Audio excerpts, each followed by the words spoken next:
পাঞ্জাবের খালিস্তান আন্দোলনের নেতা গুরুপত বন্ত সিং পান্নন এক ঘোষণায় বলেছেন, ভারতের যে কোনো সামরিক আগ্রাসনের বিরুদ্ধে পাকিস্তানের পাশে দাঁড়াবে পাঞ্জাবের গোটা শিখ সম্প্রদায়। স্থানীয় সময় শনিবার ওয়াশিংটন থেকে প্রকাশিত এক ভিডিও বার্তায় তিনি এ ঘোষণা দেন। তবে কি এবার পুরোপুরি কোণঠাসা ভারত? এছাড়া নিজের বক্তব্যে আর কি বলেছেন এই শিখ নেতা? চলুন বিস্তারিত জেনে নেওয়া যাক প্রতিবেদনের বাকি অংশে। এবং আপনাদের সাথে আছে আমি মামুনুর রহমান। অনিয়ার একাডেমিতে 30% ডিসকাউন্টে নিউজ প্রেজেন্টেশন কোর্স। পাকিস্তানের প্রতি সংহতি জানিয়ে গুরুপত বন্ত সিং বলেছেন, তারা পাকিস্তানে হামলা করার জন্য ভারতীয় সেনাবাহিনীকে পাঞ্জাবের ভেতর দিয়ে যেতে দেবেন না। রোববার সংবাদ মাধ্যম জিও নিউজের খবরে বলা হয়েছে, যুক্তরাষ্ট্র থেকে দেওয়া এক ভিডিও বার্তায় শিখ এই নেতা শিখ সম্প্রদায় ও পাকিস্তানের গভীর সংহতির উপর জোর দিয়েছেন। তিনি বলেছেন, আমরা 2 কোটি শিখ পাকিস্তানের পাশে ইটের প্রাচীরের মতো দাঁড়িয়ে আছি।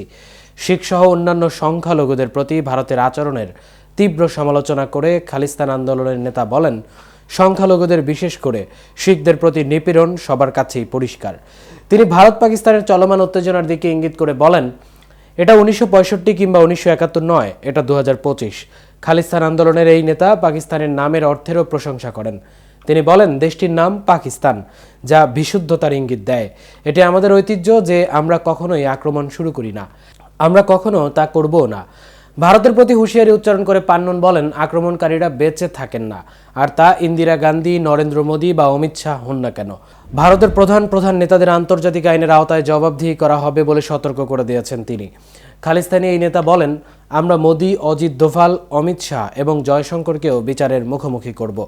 ভারত শাসিত কাশ্মীরের পেহেলগামে ভারত মিথ্যা হামলার নীল নকশা সাজিয়েছে বলে অভিযোগ করেছেন গুরুপত বন্ত সিং পান্নন। তার দাবি, রাজনৈতিক স্বার্থ হাসিলের জন্য দেশটির ক্ষমতাসীনরা নিজ হিন্দু নাগরিকদের হত্যা করছে।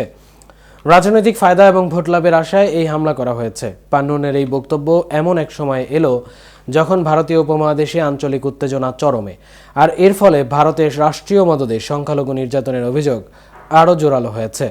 উল্লেখ্য, ভারত নিয়ন্ত্রিত কাশ্মীরের পেহেলগাঁওয়ে পর্যটকদের ওপর ভয়াবহ সন্ত্রাসী হামলায় 26 জন নিহত হওয়ার ঘটনায় উত্তপ্ত ভারত পাকিস্তান সম্পর্ক আরও জটিল আকার ধারণ করেছে।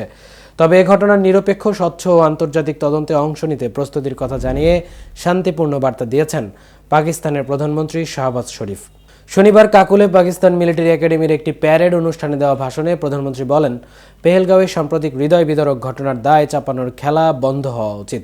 একটি দায়িত্বশীল রাষ্ট্র হিসেবে পাকিস্তান যে কোনো নিরপেক্ষ ও বিশ্বাসযোগ্য তদন্তে অংশ নিতে আগ্রহী। এই বক্তব্য এমন সময় এলো যখন ভারতের পক্ষ থেকে ইঙ্গিত দেওয়া হয়েছে হামলাকারীদের আত্মসীমান্ত যোগসূত্র থাকতে পারে।